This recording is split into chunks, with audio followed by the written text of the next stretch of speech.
All right, well, good afternoon, everyone, and welcome to the Tufts School of Engineering Colloquium series on diversity, equity, and inclusion in STEM.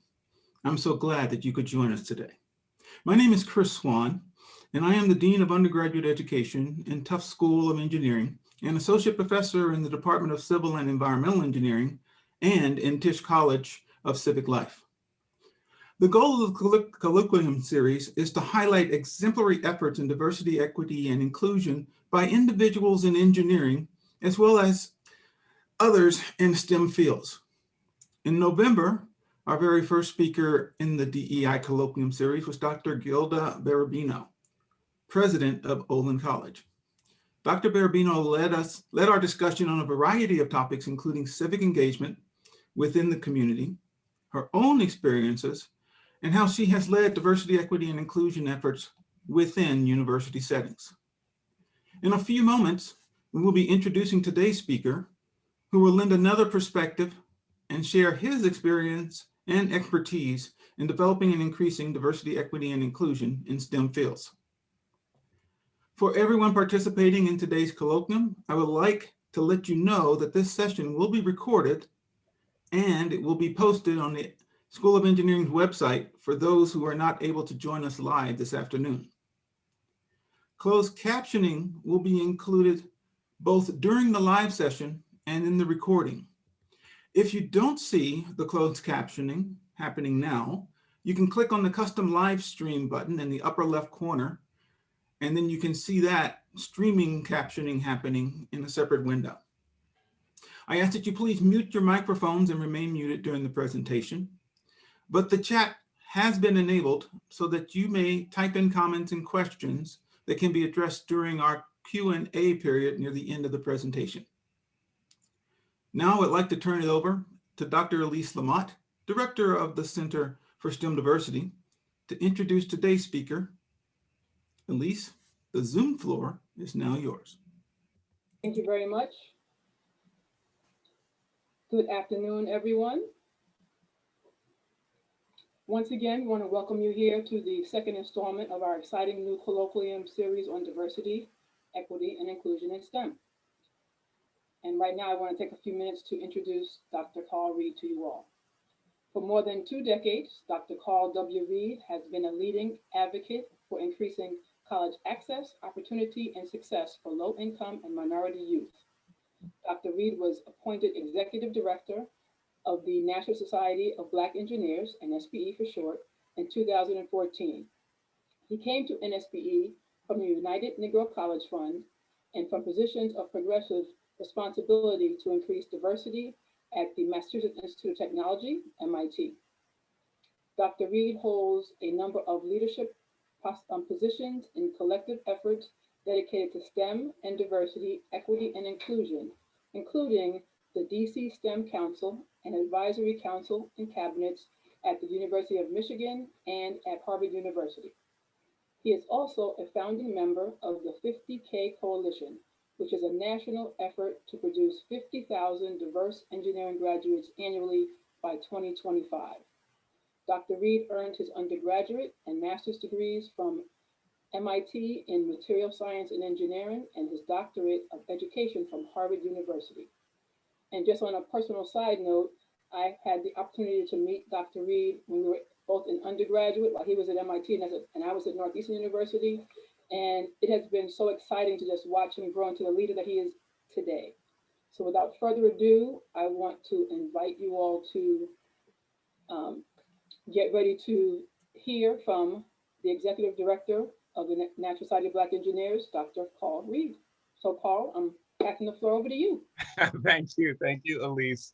It's so good to be here, I'm here, but to be with you for this fabulous colloquium. I'm honored, and I'm certainly honored to follow my good friend Gilda Barabino and to be introduced my other good friend and great friend, Elise Lamott, Dr. Elise Lamott. As she mentioned, we go way back over 30 years when we were both involved in NSBE, the very organization I'm directing now. When she was a leader on the campus at Northeastern, and we were leaders at MIT. And in fact, even more so than all the plans and the road trips and everything else, we actually would grab the BU, Northeastern, MIT, and the U Lowell team and travel together for our regional conferences. So we spent a fair amount of time together and got to know each other. And just like her directing her appreciation of me and my growth, I'm fascinated by the growth that I've seen and the greater impact that Dr. Lamont has had at Olin College and now certainly at Tufts. And I'm a Tufts parent too. And I just want to give a shout out to my son, Miles, who is a junior majoring in sociology and on the baseball team and has had a phenomenal experience there at Tufts. In fact, Tufts has been an exemplar in how it managed this pandemic. I have a daughter who is a fifth-year doctoral student at another school out west. It starts with an S and ends with a D. And I would say that they did not manage this process very well, but certainly Tufts has, in the way it's communicated to the parents and families, the way it's handled this unprecedented situation, and has led the region in terms of how it's done this and shared best practices. So kudos to Tufts and your leadership and how you've managed this. Just wanted to appreciate Dean Q. Dean Swan, thank you for just opening up and your remarks and setting the tone for this. And Janelle, thank you for your shepherding me throughout this process and making me feel very welcome and extending your hospitality. And then finally, I do want to recognize the NSBE leaders, two of whom are on the call, Ola and Najib, and the rest of the NSBE chapter. I've had a chance to run into the NSBE Tufts chapter in Niagara Falls. Was the last time I saw you all together at our fall regional conference. I think it was in 2018 as well. And so good to see you. And I've got a picture on my phone with the whole chapter who came. So kudos to you and congratulations on your success. And I'm here to support you. What I'd like to do is share with you a presentation I'm calling the case for diversity from an engineer's perspective. I think that where we have a full understanding and appreciation now about the value of diversity, but I want to reinforce that and sort of level set you on that. And then I want to introduce, after that, a model that I developed as part of my dissertation research way back in 2006, 2007, that actually has had really good legs as we expanded our definition and understanding of diversity to diversity, equity, inclusion, and belonging. And then how we apply that, how a university like Tufts can apply that model. Many of the things you're already doing, I know Dr. Lamont is leading that effort, but it might sort of fill in some gaps or at least explain why some of the things that you're doing works. And then I want to just step back for a moment. Most of my talk will focus on student success, but I want to step back and look at institutional inclusivity, creating a framework that we have really begun to roll out at NSBE and the Black Idea Coalition, a nonprofit I helped to start in September, to kind of think about this from a system standpoint. And that's what engineers do. We approach problems systematically. And so I wanted to kind of offer this perspective from what I've called this inclusivity framework. So first of all, the introduction to NSBE. For those of you who don't know, we were founded by students. In 1975, the students from the south side of Chicago were attending Purdue University at the time, and they had formed a society of Black engineers modeled after American Society for Mechanical Engineers. And then they invited colleges, 288 deans, to send their Black students to West Lafayette, Indiana in 1975. And what was the Society of Black Engineers became the National Society of Black Engineers. Today, as you could see, with just under 22,000 global members, over 700 chapters worldwide. We have chapters in the United States, a fair number of chapters in Western Africa and in Canada and the Caribbean. And our membership really spans what we call K to Gray, from pre-college students as young as third grade, officially and unofficially as young as kindergartners, to really C-suite executives in universities and colleges and universities. But as you could see, I mean, in industry, but you could see the heart of our organization, our college students at 325 chapters around the world. And NSBE is one of the largest student-governed chapters based in the United States. This is an old slide. As you can see the gender breakdown. Actually, the correct one is 40% of our members identify as female. And that's great, but it still is really underperforming in terms of who we are. We are working toward parity at that level, but it's still at 21%, which is the average percentage of degrees awarded to women in engineering. We are much higher than the national average, but it's still not enough for us. So we can't rest on our laurels. We're working toward increasing our representation of women, of those who identify as female, in our membership. So I'd like to pin the big challenges on something that we can all agree to. And the National Academy of Engineers announced the 14 grand challenges that we as engineers have to solve.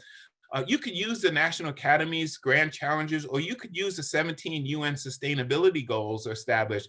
Regardless of what you choose to kind of anchor your effort to kind of articulate why you're doing what you're doing, I like the National Academies. These are the 14 grand challenges. And certainly with the onset of the pandemic, you could see these grand challenges even more important. For example, engineering better medicines. The fact that we can roll out a vaccine less than a year after the first coronavirus was sequenced was quite remarkable. And it's really a testament to science and engineering coming together. But there are a number of other things. Advancing health informatics. We see the disparity and disproportionate effect of the pandemic on Black and Brown communities in the United States, and certainly poor communities around the world in poor countries, but also on the rollout now of the vaccine. And that the percentage of people who are getting the vaccine are much higher for white on average and much lower for Black and Brown communities. And so these are the ground challenges that we have to solve. And these are not just technological problems. As I'll say later on, people have to be at the center of engineering. And so we have to kind of address some of these challenges, but not just technologically, but sociologically, politically, economically, et cetera, bringing together all these disciplines to solve these problems. This is what I call the 15th grand challenge. And that is the underrepresentation of Black and Brown people in engineering. And I'm going to make the case why. So some of you might be looking at this and say, why is this important? Why do we constantly hear this? I know Elise and I were talking about this 30 years ago. Why? And this is a report done by the Association of Public Land Grant Universities that I was involved with that looked at a snapshot of degrees awarded in engineering. And what is very clear is that 60% of the degrees awarded that year were awarded to white students, which is great. And 11% to Asian Americans, which is also good. But for Latinx, for Blacks, you could see the percentages were way below our representation in the general population. That's why we call it underrepresented in this category. What this means is this, and you're in Boston, and I'm a Patriots fan, and now a Tom Brady fan. It's just like taking Tom Brady or Gronk and leaving them on the bench, like they did a couple of years ago, Malcolm Butler, and saying, we're going to try to win. We're going to try to solve these grand challenges by leaving some of the talent on the bench. We can't afford to do that anymore. We really have to push to ensure that every person's mind and capabilities are coming together to solve the problems, but also to define the problems as well. My wife is a physician. She's at Associate Dean at Harvard Medical School, and she's a gastroenterologist, and she's done a lot of work in healthcare disparities with regards to who's getting liver transplants. That's something that comes out of her background and interests, et cetera. So it's not only solving complex problems with diversity, but defining the very problems we do solve. That's really what diversity matters. And that's why it's so important to get everybody off the bench and onto the field in order to support this. Now, why is it so difficult to change? And I like this this graphic that was created by the Race and Social Justice Initiative out of Seattle. I turned it around on its head because they had it upside down. And in my opinion, as an engineer, you can't put a pyramid with the peak on the ground and have stability. So I turned it around.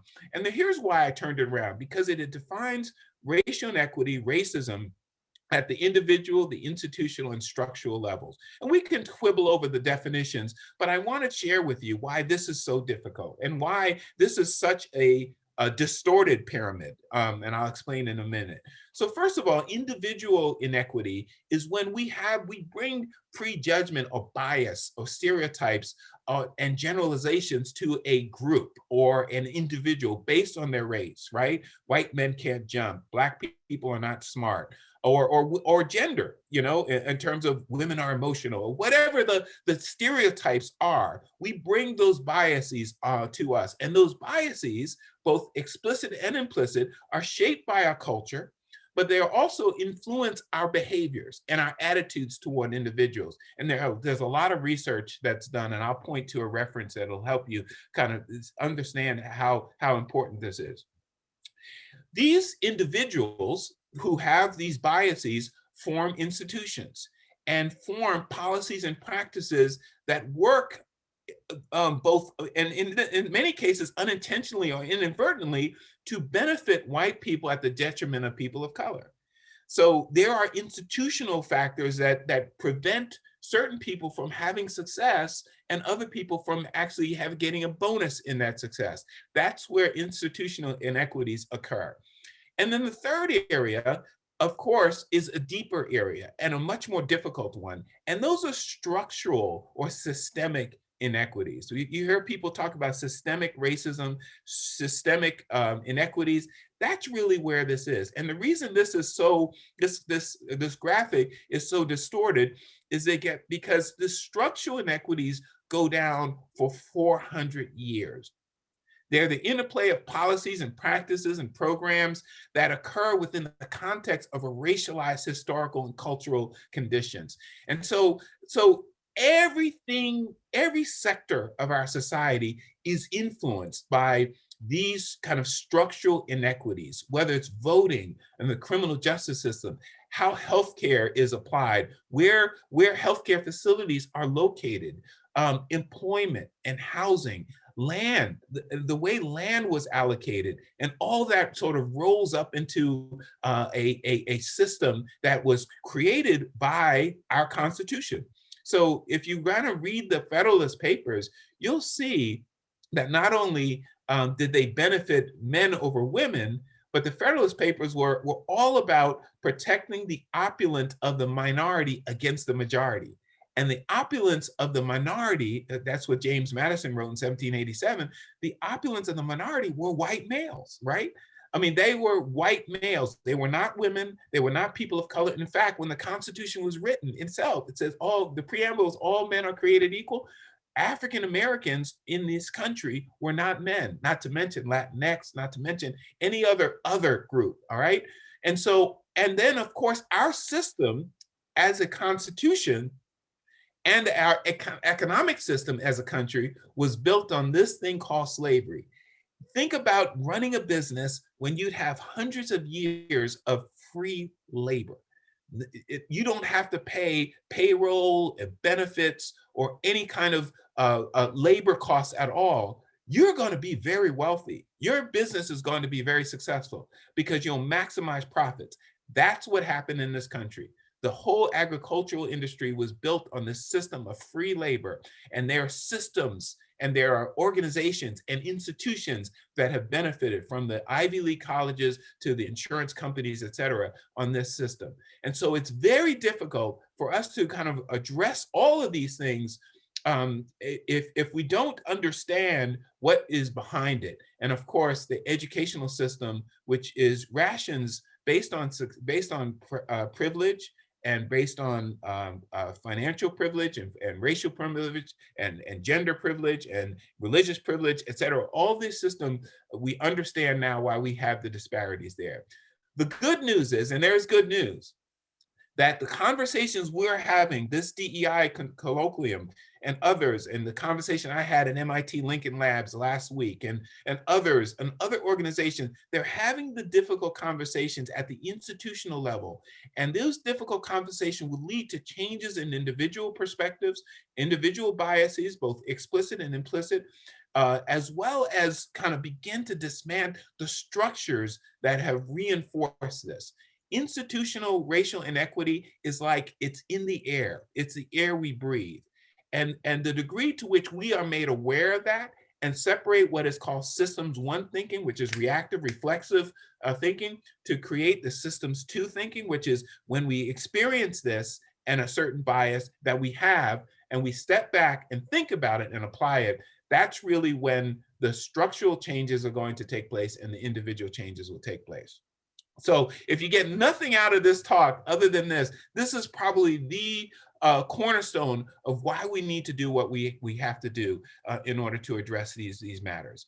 So what will it take to change the results? I love Sir Edwards Deming, the management consultant. He says, if your system is perfectly designed to give the results you're getting, it's kind of like what people say is the definition of insanity, is doing the same thing, expecting different outcomes. That's really an interpretation of what I say. Your system is perfectly designed to give you the results you're getting. So in order to change the results, you have to change the system.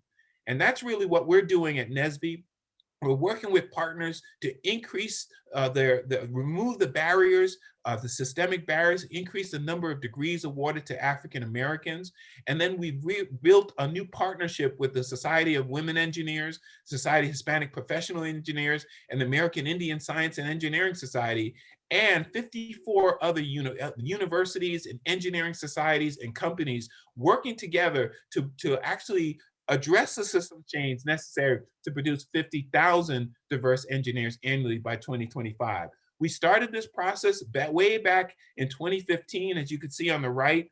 And as of last year, 45,000 Black, Latinx, female, and Native American engineers have earned degrees. So we're well on our way toward that 50,000 by 2025. And we're addressing it by addressing the systems change that must be addressed, and in some cases have to be dismantled and rebuilt as well.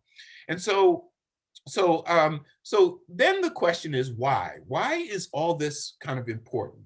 And I'm a big believer in Simon Sinek, who says inspired leaders and inspired companies are very clear about their why. They don't lead with their what, which is what they do. They don't lead with the how, which is how they do it. They really lead with the why. So Apple Computer or Southwest Airlines or Harley Davidson or Dr. King are very clear about the why. I have a dream, right? And so we really have to understand the why, the rationale in the case, why this is so important. Because there are certain people who just are kind of going along doing what they're doing, and they're pretty successful doing it. And so we have to kind of educate them, what marketers call mission marketing, as to why it's important to them, what's in it for them. And so there are a host of studies that recently have emerged by McKinsey, the Dahlberg Group, the Boston Consulting Group, Harvard Business Review, that'll make the case of why diversity matters, why it matters to companies to actually be intentional about their diversity, why it's important to universities that they have to be intentional about diversity. And the answer is very simple. Scott Page at the University of Michigan, on both of his books, talks about this, that there are diversity bonuses as a result of organizations that are making the commitment to diversity, especially when it relates to solving complex problems, and especially when it relates to innovation, new ideas.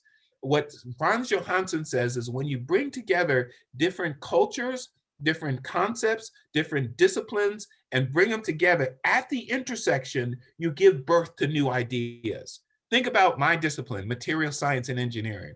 Material science didn't start out as material science and engineering. It was the combination of three disciplines: chemistry, physics, and engineering coming together and giving birth to a whole new discipline, whole new products, whole new materials. And now with bio and other nanotechnology, et cetera, it's a whole new field that's saving lives in many cases. And so think about that diversity bonus of bringing together. If we were still operating at a chemistry framework or physics framework, we wouldn't have or engineering framework alone, we really wouldn't have high performance materials that have really been used to save lives or take flight or go to the moon, and a number of other things that we've been able to do.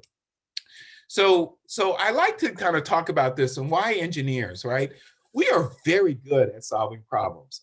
You given a problem like this and you given a couple of assumptions, we'll go right at it. You know, we'll pull out the pencil and start solving problems. Sociologists are doing that in a different way. Psychologists are doing it in a different way, et cetera. But we're really good at solving problems. One of the things I like to say, and this is my IBM training, is that the units on the left side of the equation have got to match the units on the right side. It's a way to test your work, right? So when I talk about diversity, I talk about it in terms of what are the units that are important to the person, to the subject or the person with whom I'm talking. What are the things that are important to universities? What are the units important to companies? What are the units that are important to individuals? What's in it for them? And then framing the diversity conversation in ways that say, yeah, we can actually see the value of diversity in your context. And so here are a couple of examples quickly.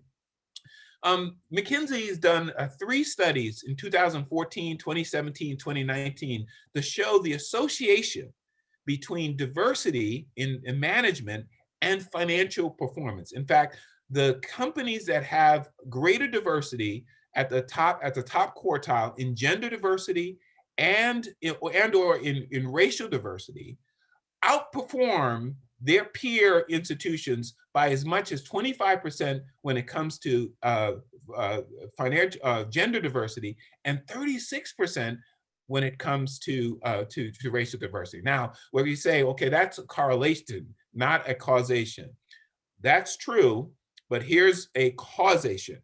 So Boston Consulting Group did a study of 1,700 companies from across multiple countries, 8 countries, and they looked at the innovation revenues. That is, within a 3-year period of announcing a new product or a new service, what were the revenues and how does that compare with companies that are more diverse and companies that are not?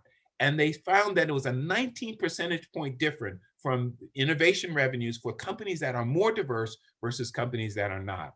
9 percentage points in terms of earnings are higher for innovation revenues and innovative companies that are more diverse that are not. 1,700. Now, this is not just racial diversity. This is gender diversity. This is ethnic diversity, et cetera. But the point is that these effects are additive. So the more diversity these companies had, the higher their returns, the better returns in terms of innovation revenues. Again, within a 3-year period of producing a new product, a new idea as well. So diversity matters and diversity spawns innovation. Here's one that really appeals to universities and other research centers. A study was done on 1.5 million scientific papers and discovered that when authors come from more schools or authors are more ethnically diverse, they're cited more frequently. Citations are the coin of the realm in terms of research. Other than publication, citations are really important.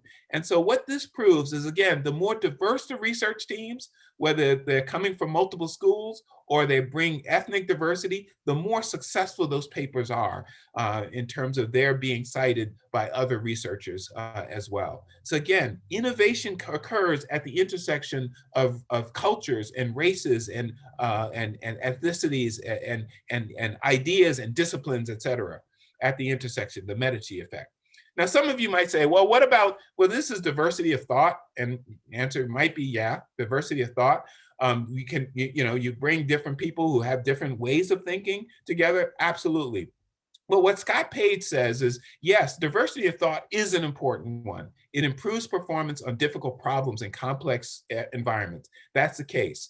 And you get better outcomes. True. But he makes the argument that you cannot have diversity of thought without having a consideration of diversity of identity. Because my identity, where I grew up, I was born in the Bronx and children of West Indian parents, and grew up on Long Island and coming to MIT and then going to IBM, et cetera, all those things influence my cognition or my way of thinking, my way of approaching. In fact, all these associations come together and actually enable me to kind of think creatively and thoughtfully as a result. But the point I'm just going to kind of close out and say is that for some students, their racial or ethnic makeup could influence their confidence, their self-efficacy in certain contexts. And so you can't really address the personal factors, the behavior, or the environment without giving attention to one's identity, what they bring to the table, their racial identity, their gender identity, their sexual orientation, whatever that identity is, kind of it shapes and frames how they approach the situation. And what most institutions do is they focus on the environment, what the faculty say and do, the curriculum, et cetera. But the campus climate, what one brings to the campus and the values and the culture and the behavior and the norms all have an effect on a person's ability to perform at very, very high levels. And so you gotta kind of give attention to build confidence. You have to give attention to build relationships between students and faculty. You have to make sure students and faculty and staff are socially integrated on campus. And you have to give attention to the fact that you want to create an environment where people can bring their whole selves into the university, their race, their ethnicity, their veteran status, their ability status, et cetera, so that they could feel that they can be freed up intellectually to engage. If I'm walking into a setting and I'm wondering if I'm going to be evaluated based on the fact that I'm Black, or based on the fact that I'm a male, or based on the fact that whatever that is, or I come from a low-income background, then I'm not going to be intellectually as freed up to engage in the problem at hand, the relationships at hand. And so we need to kind of work on ways to ensure that we engineer the environment so that staff are diversified, that we structure curriculum so students can demonstrate progressive mastery, what's called the progress principle. We want to assess our expectations in implicit biases among faculty and administrators. How do we assess our own biases? I recommend the implicit association test, IAT, out of Project Implicit, where anybody can go in and assess their own implicit biases about race, about gender, about religion, et cetera. We want to educate faculty about identity development and understand that students are at different stage. All Black students don't respond the same way. All white students don't respond. All male or female students don't respond. And so faculty have to understand who they're working with and appropriately address, especially when it comes to advising and counseling. I recommend you host conversations about race and equity that the leadership is involved with, and then diagnose and teach to diverse learning styles as well. And then finally, facilitate out of class time with teachers and faculty. So students can engage with faculty and teachers and demystify the institution. And that should be engineered, that should be intentional, so that students can forge relationships with faculty and others outside of the classroom. One study was done that found that students who have the same learning styles, preferred learning styles as their teachers, tended to do better in class unless they had some other connection with the faculty. They were advisor to a student group, or they were sitting on a senate or some sort of committee together. And then structured facilitated learnings as well. I'm going to finish up here by saying that this is a really important matter. And this is something that we've got to give kind of attention to for students and faculty and staff to address. The last thing I will say is kind of drawn from the work that Robert Sellers, the Chief Diversity Officer at the University of Michigan, said. He said that diversity is being invited to the party. Equity is when everyone gets to dance. Inclusion is when everyone contributes to the playlist. And I've added, belonging is how you feel even after you've left the party. So we want our students to feel like they can contribute to the cultural playlist of the university, the cultural playlist of the research labs, the classrooms, et cetera, in terms of how they feel walking in. And then they want to feel a sense of belonging at that. It's not just a jumbo's belonging, but a belonging in your setting, in your environment, so that they can contribute actively and thoughtfully. Thank you so very much. And I will turn this over to our colleagues, our NSBE members, to facilitate the Q&A.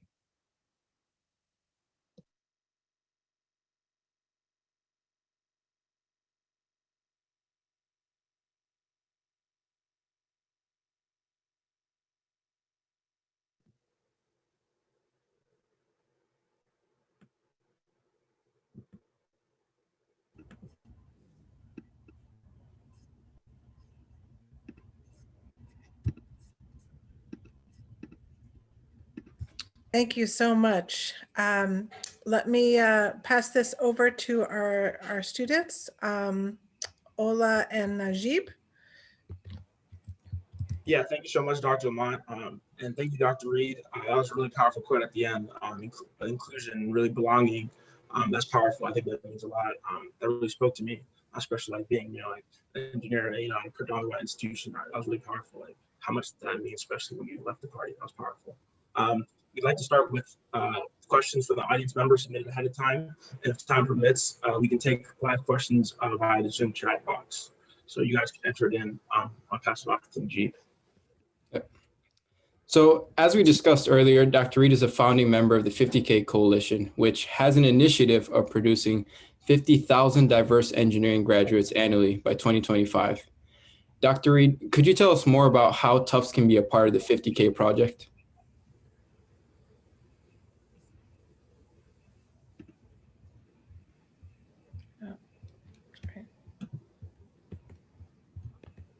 Yeah, thank you.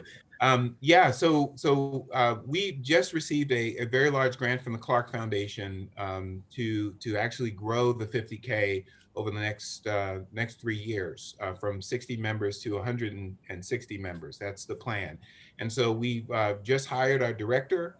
We've just built a strategy, and we welcome the university to approach us, to approach us as to how to become a member of the 50K.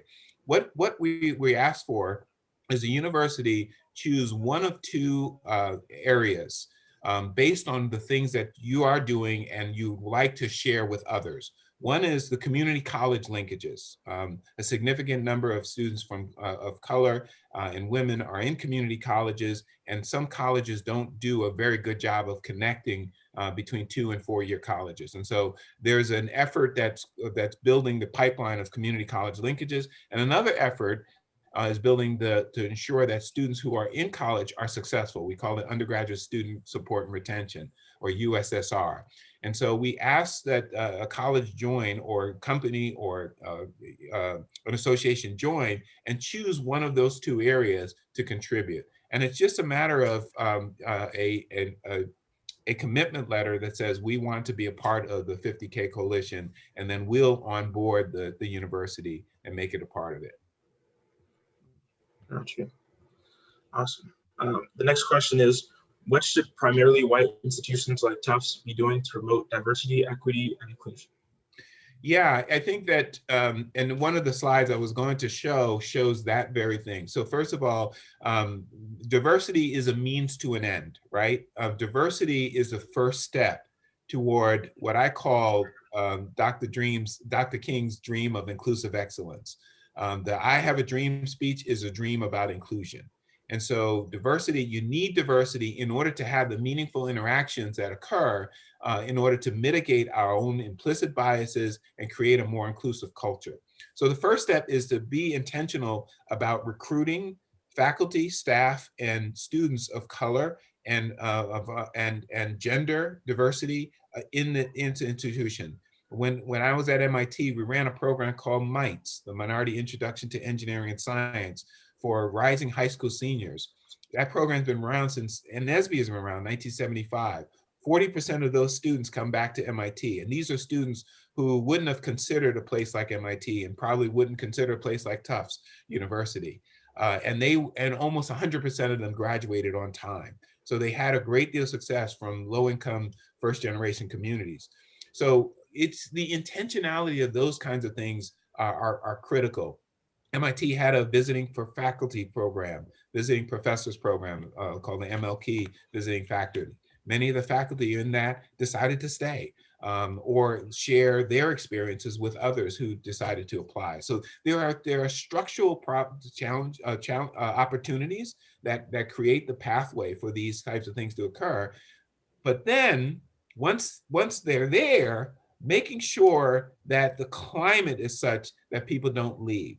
So I talk about diversity, and those are examples I get. Looking at the data, who's getting promoted, who's getting tenure, who's leaving the university, both students and faculty and staff, et cetera, and breaking those data down by race and ethnicity and gender, and at the intersection of all of those things to see where there are gaps, and then beginning to address those. So a few years ago, an institution looked at how they were treating through the data.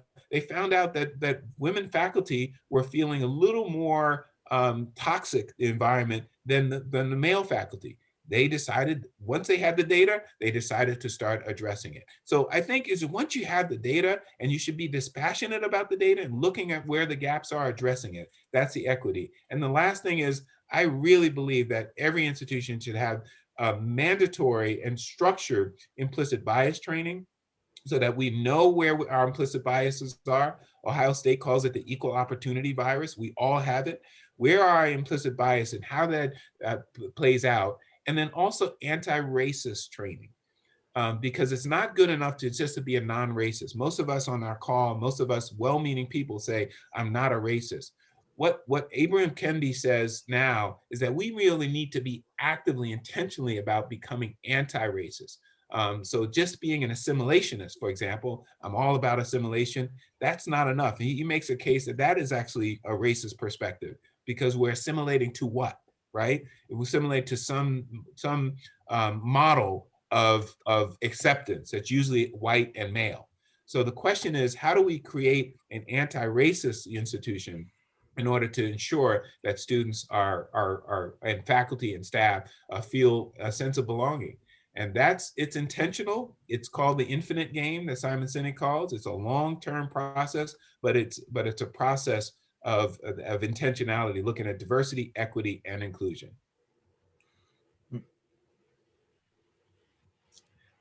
I see a note that they want me to repeat the full dance playlist statement. Diversity is being invited to the party. Equity is being invited to dance. Inclusion is influencing the playlist. And belonging is how you feel after you've left the party. So that's that sense of belonging. And this wasn't original for me. Robert Sellers was the one that introduced that to me. I sit on the Diversity, Equity, Inclusion Council at the Dean of Engineering at Michigan, but I've adapted it to include the belonging piece as well. I guess you partially answered this next question as you shared the example about mites, but the next question is, could helping kids before college increase the number of minority and low-income students applying to college? Yeah, thank you. And yes, the answer is yes. So when I got to MIT to run the Office of Engineering Outreach Programs in 1998, again, it's built on 20 plus years of success with the MITES program. I discovered that Boston and Cambridge kids were not qualifying to get into the MITES program. It's a highly selective program. We had 600 applicants for 60 slots. And it's a free program, 6 weeks for the summer after their junior year in high school. And so I started to really be active promoting the program in Boston and Cambridge to kind of give more students access to or make more aware, going to TV access and going to the guidance counselors and talking with them, et cetera. And what we discovered is that more students were coming into the applicant pool and they still weren't qualifying for the program because it's very selective. So then we created a program called SEED Academy, the Saturday Engineering Experience and Discovery, for 9th, 10th, 11th, and 12th graders. And it's a 10-week program in the fall, 10-week in the spring, to actually build a pathway and a pipeline of young people from Boston and Cambridge who could then qualify for the MITES program after their junior year. Then we discovered that 9th graders did not have math competency, right?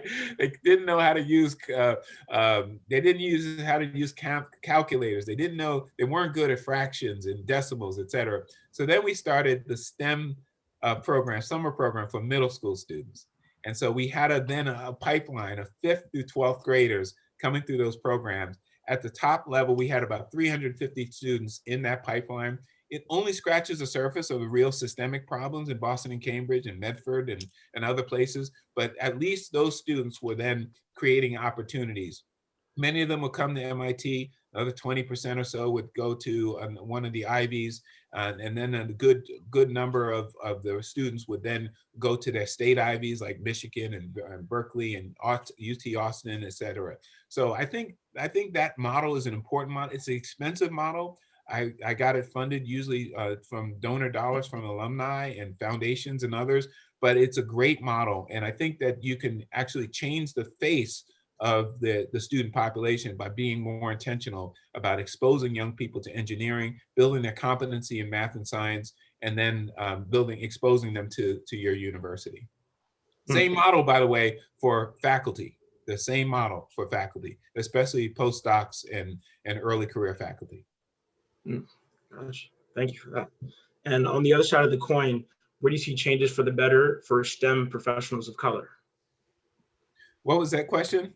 Where do you see changes for the better for STEM professionals of color? I think that May 25th was a watershed moment when George Floyd was killed.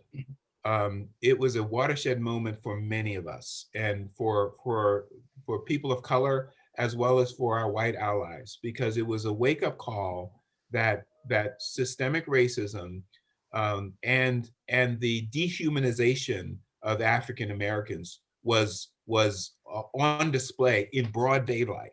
That the fact that somebody can kill somebody for 8 minutes and 46 seconds with impunity and not expect any retribution, it was the equivalent of the march, the Selma March that Dr. King led, where people were killed in broad daylight. Or mutilated in broad daylight. And it was a kind of awareness and a wake-up call. We are in that wake-up call. And I can't tell you, I talked to the 4 waves that occur. One was the pledges, like universities and industry and organizations were making these pledges that said, you know, we're going to work to dismantle racism. We're going to work to celebrate Black Lives Matter. We're going to work to expose white supremacy, et cetera. All these things began to happen. The second were the donations. Billions of dollars donated to UNCF and NAACP and other organizations. And NSBE was a beneficiary of hundreds of thousands, not millions, but hundreds of thousands of dollars that came to NSBE for just unsolicited. Third is recruitment, diversity recruitment, where they're saying they're going to be intentional about recruiting diverse staff at various levels of the organization. And by the way, that boards of directors and executive levels as well, is not just entry level. And then the fourth wave are the conversations, the cultural changes that exist with companies. And so they're seeing now the value. And the way I argue this is that this is not just a good thing to do, right? You gotta think about how is this going to benefit your organization? So GE, General Electric, has an African American forum. And at the height of GE and the height of the African American forum, it identified $400 million in new revenue for the company because the African American forum introduced GE to the African market and opened up new opportunities. So this is an example of diversity excellence, right? Where a company has empowered their people of color to add value to the company. So this is not just about moral rightness or whatever. This is about the bonuses that are associated with diversity and diversity excellence. And that's the conversation. That's how we elevate the conversation, especially for those who are skeptics, who challenge the belief that increasing diversity will increase excellence. There are a lot of people who believe the increase in diversity will lower excellence, lower quality. And we disabuse them of that by showing the data. And now companies are saying, well, we need STEM professionals in order to introduce those new markets, not make the mistakes that these manufacturers have made with the automatic sinks, et cetera, but really provide value to the company and the service of people. Thank you. Looks like we have time for one last question. What is something you wish you knew before college? I love being an engineer. I mean, even though I haven't practiced for 30 years, I love the fact that I'm an engineer because there's a way of thinking that we have, the critical thinking, the analytical reasoning, problem solving, the fact that I can take engineering and apply it to any other discipline is beautiful there. I wish I had put more value on the liberal arts when I was before I was in high school, et cetera. It's writing, it's history, it's philosophy, it's sociology, et cetera. Because truth be told, I haven't seen a differential equation in 30 years. But what I have seen is writing and history and sociology and politics, et cetera. So I would put equal value on these disciplines. In fact, a lot of software companies are hiring anthropologists now. My daughter is a doctoral student in anthropology. They're hiring anthropologists because they recognize that building products without an ethnocentric perspective on products will go to the way of the dodo bird, right? It'll go to the way of the VHS or the Betamax, right? Some of you got to Google that.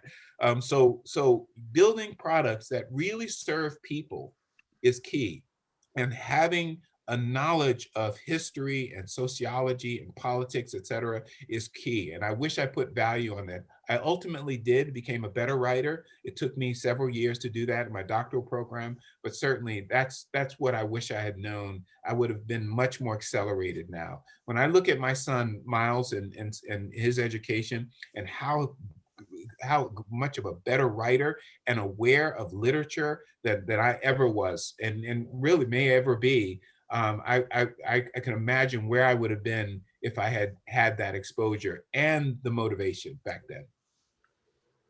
Right. Thank you. Thank you very much for answering these questions. Dean Swan, the floor is yours. Thank you. So Karl, thank you very much for spending some time with us today. It really is appreciated. And it's leading this excellent conversation, and it really was appreciated that you did that. I also like to thank everyone who joined us here today. We at one time had 127 people actually on this particular meeting, so I appreciate that. And particularly thank Karl and others who basically had to live through a Zoom bomb. Been interesting, but I'm glad that we were able to do so. So what I want to say to everybody is thank you. Okay, please be on the lookout for even more diversity, equity, and inclusion colloquia in the very near future. And please remember, we are recording this event. So in recording it, it will be posted on the School of Engineering's website. Quick label, go.tufts.edu/DEI series. So this concludes our event. Thank you for coming. Please stay safe and healthy. Bye.